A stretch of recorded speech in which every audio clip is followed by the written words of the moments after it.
In this video, I'm going to be discussing some of the steps which we can take in order to make the right decision.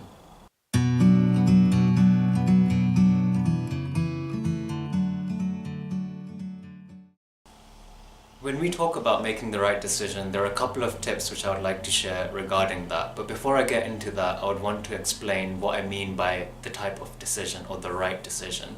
So the types of decisions which I'm talking about, or the types of decisions which these tips are for, are decisions which are sort of more medium level to large level.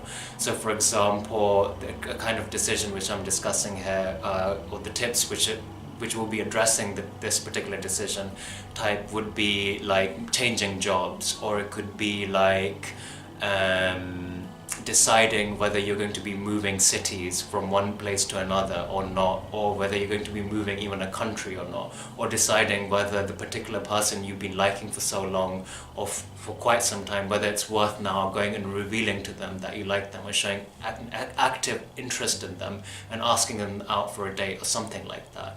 So these are medium level decisions which we feel will have an impact on our life.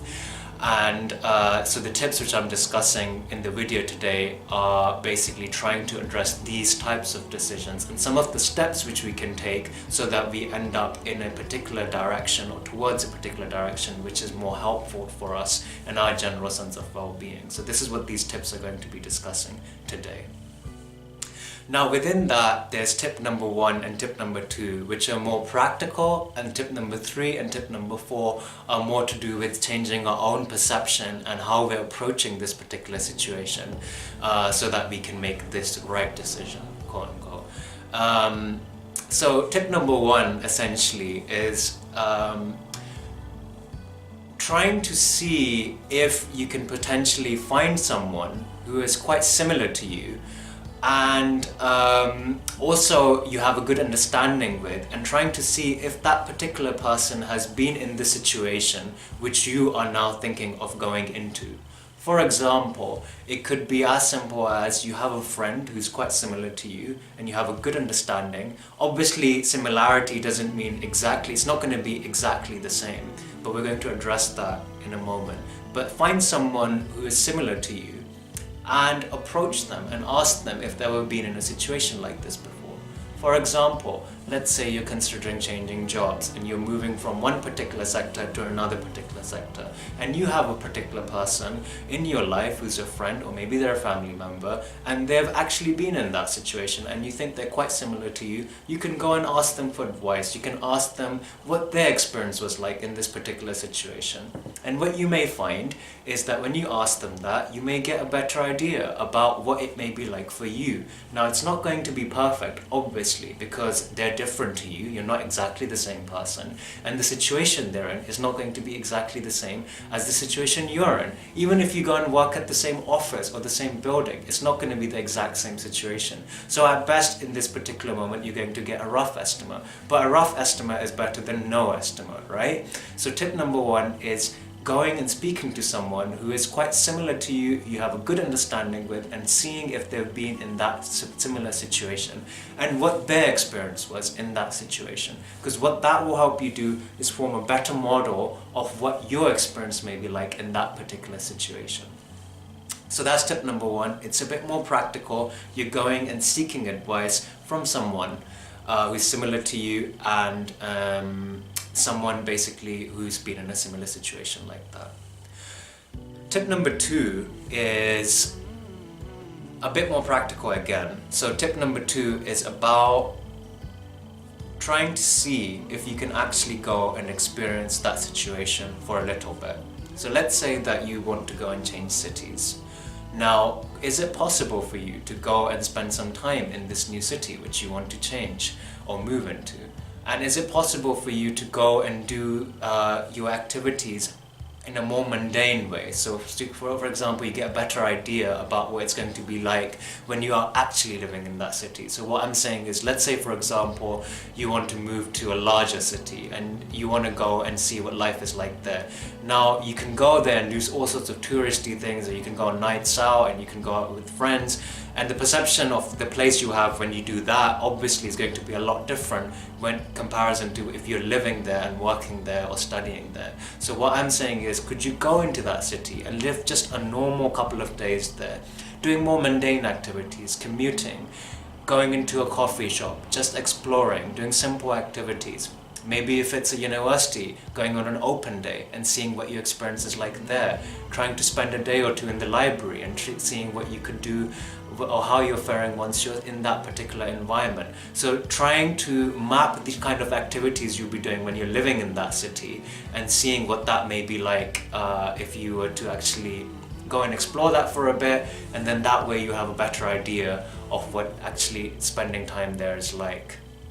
And the example which I've given about the city is just one example. It could equally apply to seeing if you could do a trial version for a type of job you're interested in. Or, if you want to see if you're interested in someone romantically, then seeing and exploring what it's like to hang out with them, just as a friend or a colleague or whatever it is for a time being, and seeing how you guys fare, and then trying to decide what it is that you'd want to do subsequently. So within tip number 2, the idea is that you are trying to get a rough idea of what life is going to be like for you if you go down this particular avenue. And again, in tip number 2, the positive thing here is that what you're going to have is a better model of what life will be if you go down this particular avenue. So tip number 1 and tip number 2 are essentially about trying to do things which will help you create a better model of what it's going to be like for you if you go down that particular avenue. Now, tip number 3 and tip number 4 are slightly different. They're about changing your perceptual processes or how you're approaching the situation internally. Tip number 3 is recognizing something which is quite true but often we don't really think about, or at least I believe it's true.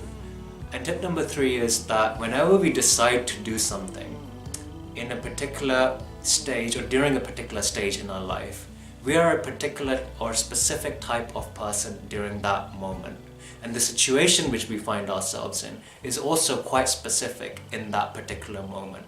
So let's say, for example, that you decide to change jobs. When you go and change that job, you are at a particular stage in your life. You're thinking about things and approaching things in a particular and specific way.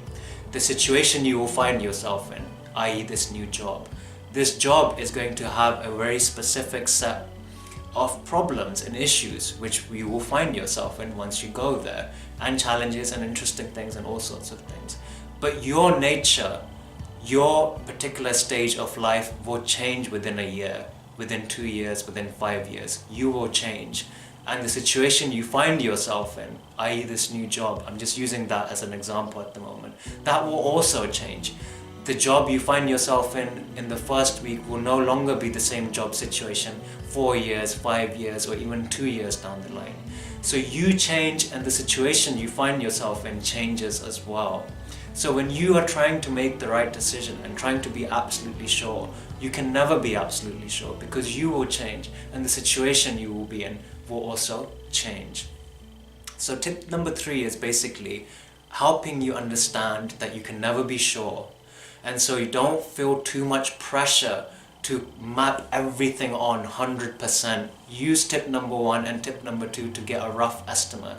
And then recognize that any estimate you make, no matter how much information you gain, is going to be an estimate because you will change and the situation will change. So that's tip number 3.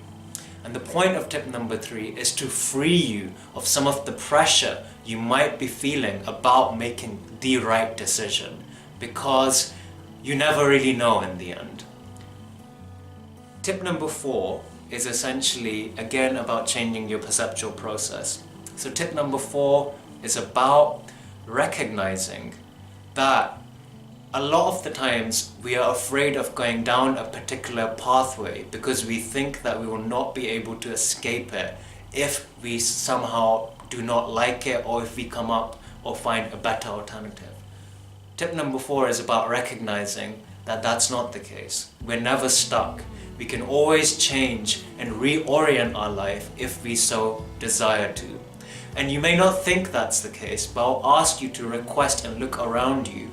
Look at your friends, look at your family members, look at the people who are just around you, whether it's your colleagues or your peers or whoever else, and see that so much change has occurred in their life they've probably changed locations, they've changed partners, they've changed cities. Sorry, I mentioned that already. They may have changed jobs. You just don't know. There's a lot of change which is occurring in every person's life.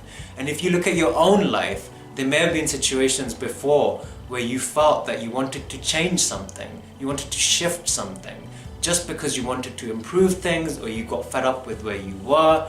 And actually, if you look in your past, you did change those things. So now, if you go in a particular direction and you don't like it or you see a better alternative, because you've shifted things before, you'll be able to shift them again. So you don't need to feel this pressure or feel like you're going to get stuck and not be able to move or change the situation if you want to, because you can and you will if you so desire.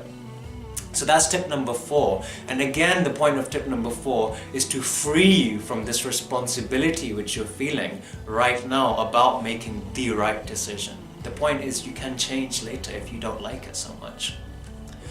So those are the tips which I want to share on this particular topic. Tip 1 and tip 2 are about actually taking some action so you have a better understanding of what, or estimate of what making this decision will be like for you. Tip 1 was about seeking advice from someone who's similar to you and in a similar situation. Tip number 2 is about trying to get an estimate of what it may be like if you're in that situation by actually experiencing that situation. And within tip number 2, I would add that be aware of any kind of storytelling which you might be doing when you're in that setting. So for example, if you go down to Manchester or London or something like that, which is a bigger city, and you have all sorts of fantasies in your mind about why it's going to be so great or maybe why it's going to be so bad, be aware of those fantasies and try to experience that particular situation in a more calmer, mundane, simpler way. Watch out for any fantasies your mind might be making in that particular situation. I should have added that within tip number 2 before. So be aware of fantasies and experience the situation as it is so that you have a better estimate. Tip number 3, recognize that you and the situation you find yourself in today, when you change, you will change, the situation will change, and it will look very different. So you can never get 100% accurate estimate on anything, and know that, because that will help take some of the pressure off your shoulders. And tip number 4 is actually about recognizing that you can change something if you find a better alternative, or you just simply want to get out of that situation and go into a different situation. Because you've done it in your past, people around you have done it in their past, and it's not as hard as it actually seems. And I think with these particular tips, you'll be able to approach the situation and hopefully make a decision which is right. And even if it isn't, that's okay, because you can always change it. And that's that. So I hope you found this particular video useful, and I'll see you guys next time.